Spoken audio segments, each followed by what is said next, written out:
I made some notes in my journal coming from Lisbon, Portugal to New York City. And the title of my list of things here was called The 7 Fundamentals for Success. And I'd like to take just a few minutes and go through these 7 fundamentals with you. I think you'll find it very interesting. The first fundamental is a constant plan for setting, rearranging, evaluating, and strengthening the purpose of your goals. Setting goals is a very important part of our life's process. It's a basic fundamental. In fact, if you will work hard on setting goals, put together a plan for setting goals, reevaluate them, rearrange them, constantly talk about them, go over them again and again, I tell you what this process will do in my personal opinion. It'll put you in what's known as the top 5%. And if you want to be successful, if you want your life to really change in major ways, this is one of the fundamentals. Guess how many people have a constant plan for setting, rearranging, evaluating, and strengthening the purpose of their goals? The answer is very few. In fact, if you will do this, you will become among the few who do, that become the envy of all who watch. So that's number 1 fundamental for success. Get together with your family, your wife, your husband, your children, your business colleagues, and make it one of the major fundamentals in your life, constantly setting, rearranging, evaluating, and strengthening the purpose of your goals. That's number 1, fundamental for success. Here's number 2. The second fundamental is a clear picture of what you intend to do with your present resources. That's a fundamental. Figuring out a plan of what to do and how to manage your present resources. Most everyone I talk to has already got something. The big question is, what are you doing with it? Most everyone has some time, they have some resources, they have some money, or they have a paycheck, or they have some kind of resources, they have some kind of net worth. The big question is, what are you doing with it? Where are you investing it? Where are you putting it? There's a little simple talk I'm giving now, and it's especially designed for the kids, called The Care and Feeding of the Goose That Lays the Golden Eggs. First of all, you've got to understand about society and about money. You've got to understand how to earn it, where to get it, where it comes from, and the importance of managing it. Kids ought to be taught from the time they're just small what to do with $1. If a child has $1 and goes and spends it, right away they've developed the wrong habits. And sure enough, if they continue those poor management habits over the first $1, you can imagine they're probably going to do the same poor things with those same dollars when they get older. The plans we learn when we're small, sure enough, are most often the plans we follow the rest of our lives. What to do with your money and where to put it. We teach in The Care and Feeding of the Goose That Lays the Golden Eggs, you've got to be a happy taxpayer. You've got to make sure some of your money goes into financial institutions so that successful people can borrow it and start other businesses that employ more people. You've got to make sure that you give some of your money for charity. So for charity and for taxes and for savings and for the accumulation of capital, it's very important to have a management plan for your present resources so that at age 65 you don't wind up like most people do, broke. You wind up with substance, you wind up with plenty to share, you wind up with plenty to enjoy. So that's the second fundamental for success. A plan for using all of your present resources wisely. Now here's the third fundamental for success. You need a plan, a detailed plan for the use of your work time. We call it a game plan.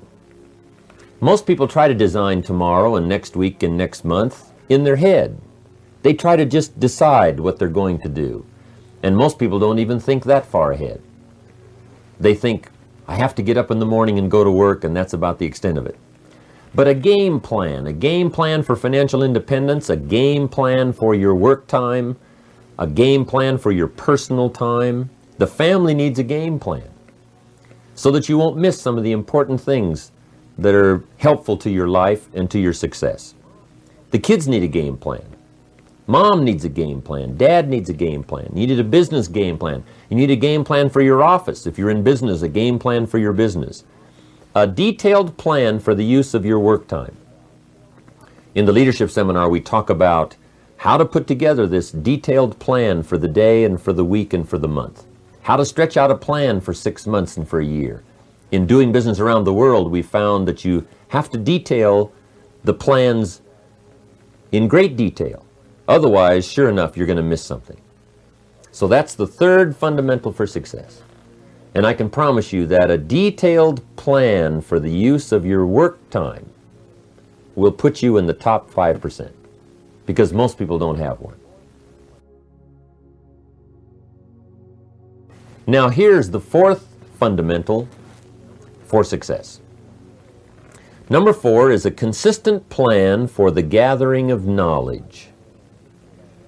Most people get ideas just spasmodically, or when someone happens to come by, or they just happen to hear someone, or they happen to read a book that might have some ideas that could help to benefit their life.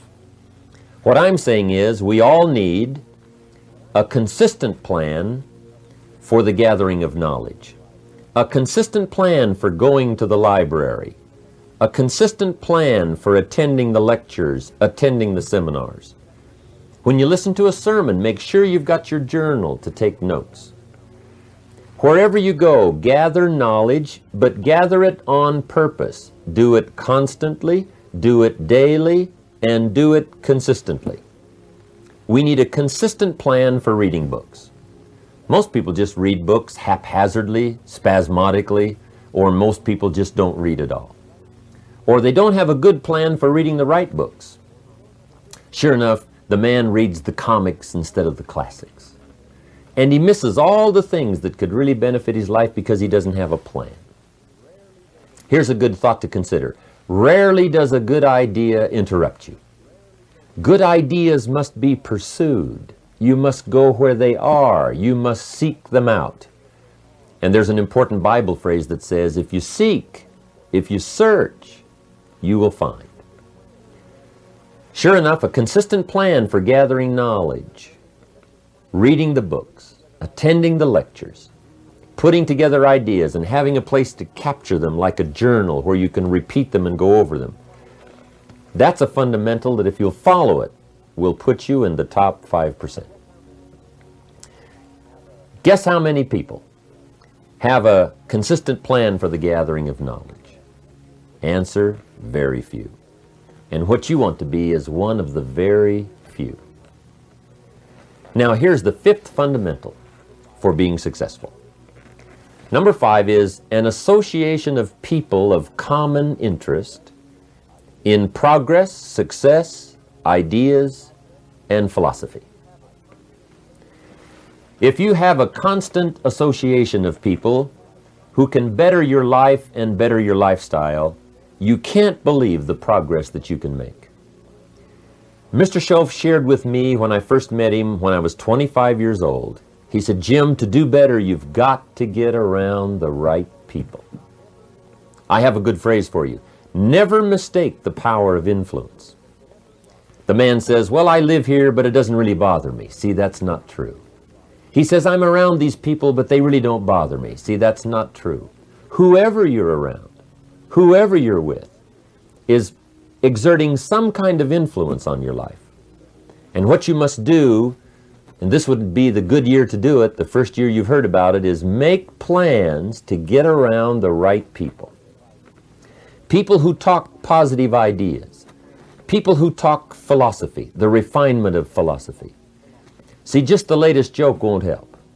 You've got to get around people who read, people who are successful, and people who are growing and changing. Otherwise, your influence is going to be in the opposite direction. And I know most of us, wherever you work, you have to be around some negative influences.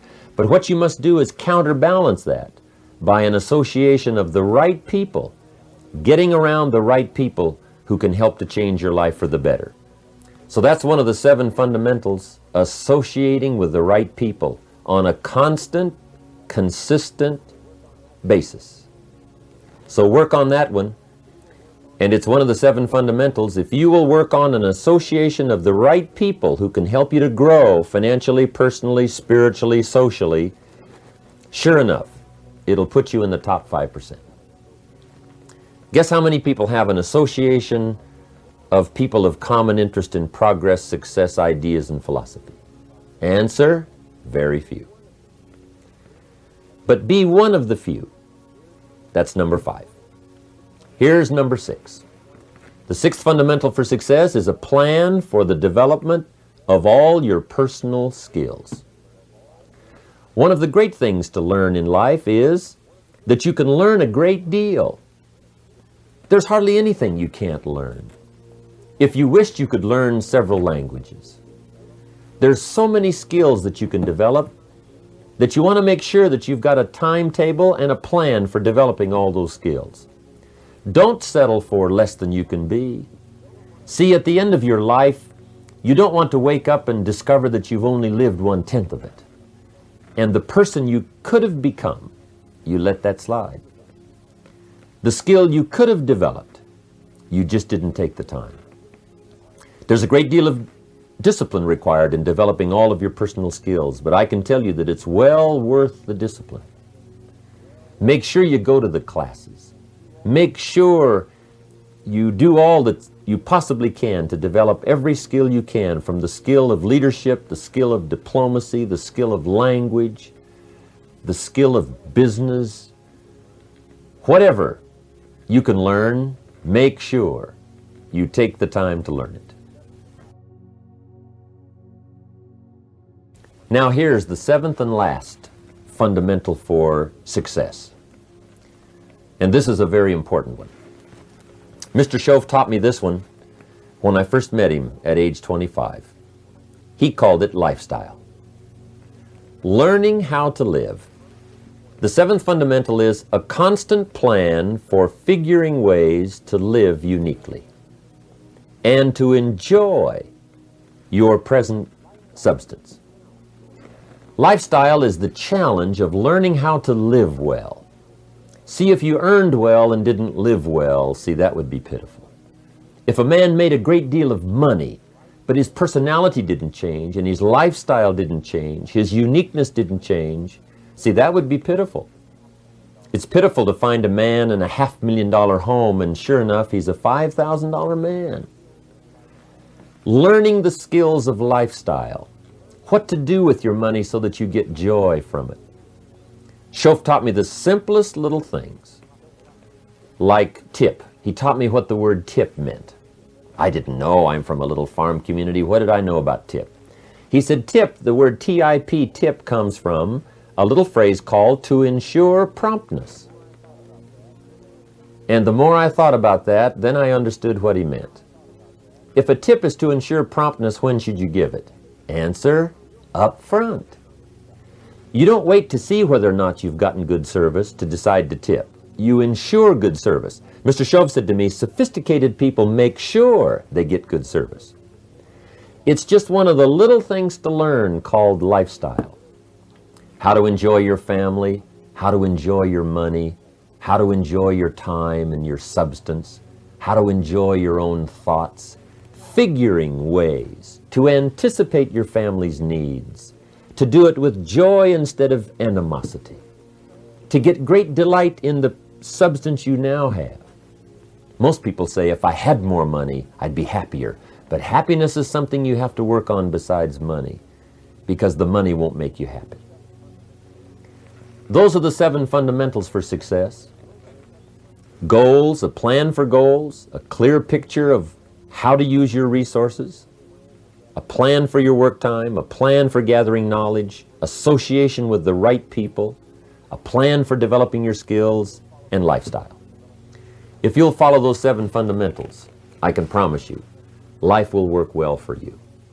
I want to thank you for giving me this time to spend with you. It's been just a few minutes, but I hope the few ideas I've had to share from my journal have been valuable to you?